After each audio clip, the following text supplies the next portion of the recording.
Salut à tous, c'est Pang de la chaîne, bienvenue sur cette vidéo d'auto-amour. Vous allez voir, ça touche un petit peu de la PNL, un petit peu du pouvoir de la loose.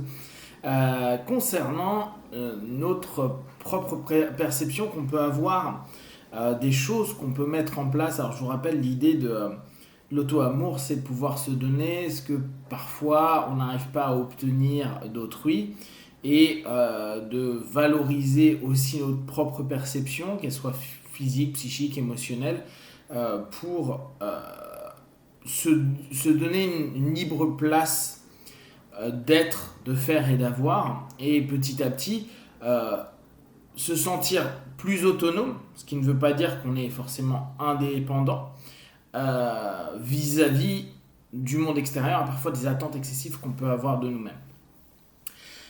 Je voulais venir sur un point qui est intéressant, qu'on retrouve en PNL, qu'on retrouve aussi dans la philosophie stoïcienne, qui est l'idée de prendre en compte simplement ce que nous pouvons maîtriser. Alors, je fais un distinguo entre maîtrise et contrôle.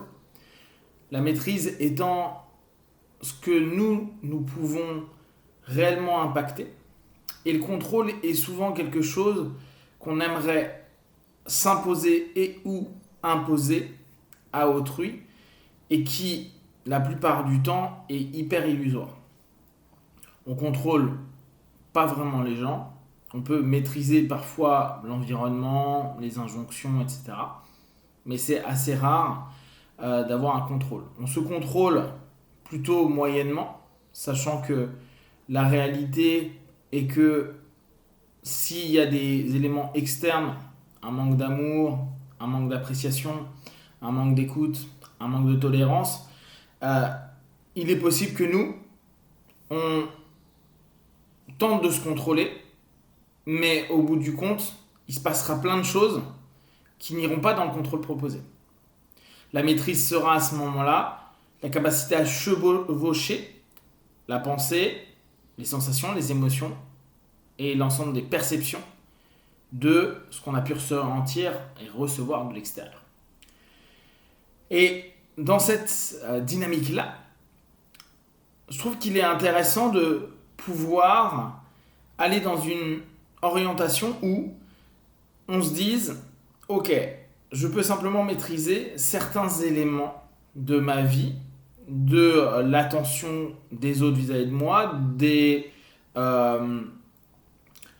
émotions que je vais ressentir, qu'elles soient positives ou pas. Et là encore, la maîtrise des émotions ne veut pas dire un contrôle des émotions qui serait une espèce d'hyper totalitarisme interne, mais le fait de se dire, je vis mes émotions, mais je ne me laisse pas brûler par ces émotions-là, je ne me laisse pas emporter par ces dernières, ce qui m'évite de tomber dans de la tristesse trop importante, qui pourrait m'emmener vers une dépression, une non-action, etc. Et exploiter le plus possible ce que je peux maîtriser, à contrario de ce que je peux contrôler, et me permettre de simplement me focaliser et revenir sur cet élément sur lequel je reviens fréquemment, l'énergie qu'on va exploiter, sur ce que je peux prendre en compte et surtout impacter pour moi. Je ne peux pas impacter le fait que les autres m'aiment nécessairement. Je peux créer une illusion avec un masque, et on en a déjà parlé. Est-ce que sincèrement, c'est ce que vous souhaitez?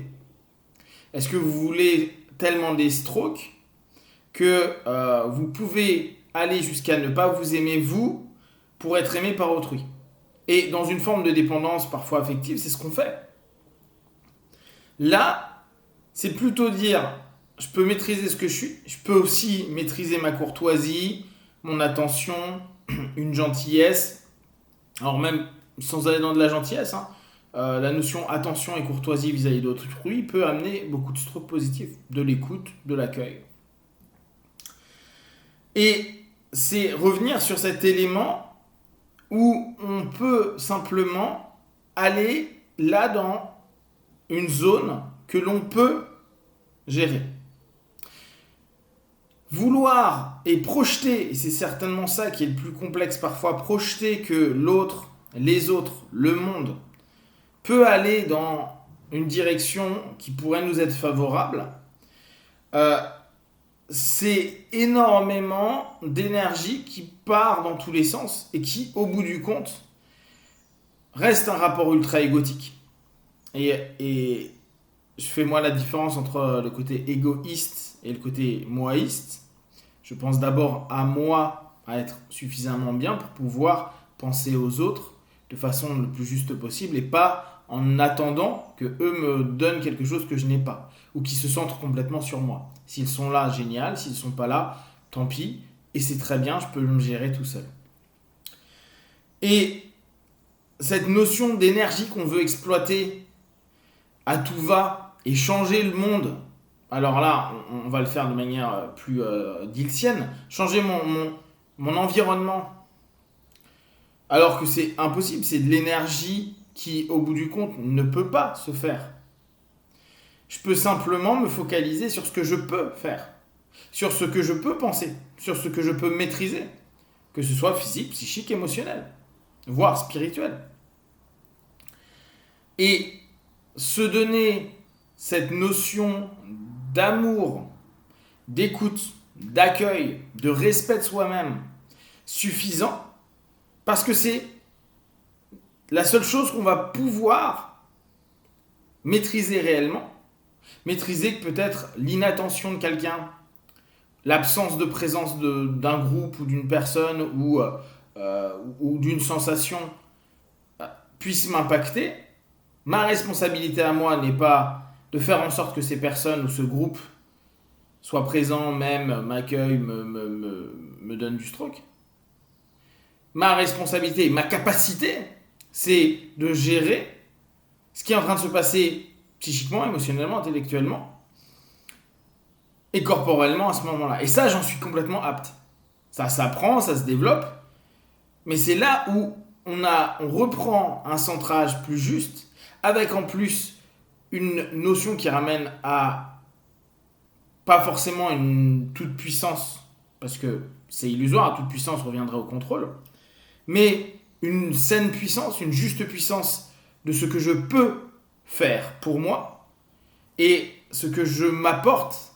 Bien sûr, ça demande un effort, une énergie, mais vu qu'on va moins la dépenser envers l'autre, en attente de l'autre, et dans le rapport projectif qui est ultra énergivore, ça nous permet à ce moment-là de retourner dans un aspect de ok, bon, ça me rend triste, ou voilà, je suis un peu vexé, ou ça m'a blessé, etc.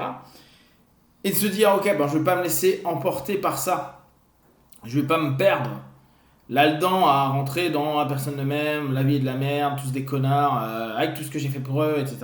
Ou là, si on reprend de la thé, on reviendrait dans des scénarios de vie qu'on est en train de répéter.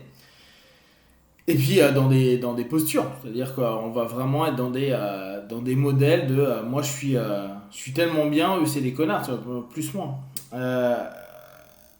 Ce qui de toute façon nous dessert, nous apporte rien dans l'estime de nous, parce qu'à un moment ou à un autre, il se peut que c'est bien de critiquer le monde ou de ne pas avoir assez de stroke pour être heureux, mais c'est pas le monde le problème. Il est libre ce monde-là, et après c'est à nous de voir comment on gère nos transactions, nos interactions, etc. C'est qu'est-ce qui fait que moi, je gère déjà pas de cette façon-là. Et cette énergie, je peux la refocaliser avec, ok, comment je maîtrise mes pensées, comment je maîtrise mon corps, donc le corps avec tous les désirs, etc. Comment je maîtrise mes émotions. Et je peux très bien absorber et accepter toutes ces facettes de moi et les réorienter, les écouter, les approuver, les recadrer, les respecter. En somme, les aimer comme on aimerait un enfant qui vient de faire une connerie ou qui se comporte pas forcément comme on a envie, et de l'accompagner, de s'accompagner pour être plus enclin à s'apaiser, et ce qui paradoxalement va donner une envie aussi peut-être plus grande de respect pour soi, et donc de capacité à respecter l'autre dans tout ce qu'il propose, et donc d'être moins dans la dépendance et de l'attente de l'autre. Si vous avez des questions et des remarques, partagées sur Facebook, YouTube, j'y répondrai le plus rapidement possible. Et comme d'habitude, tout ce que je propose, ne prenez que ce qui est bon juste pour vous, testez, observez, analysez et concluez. Big one!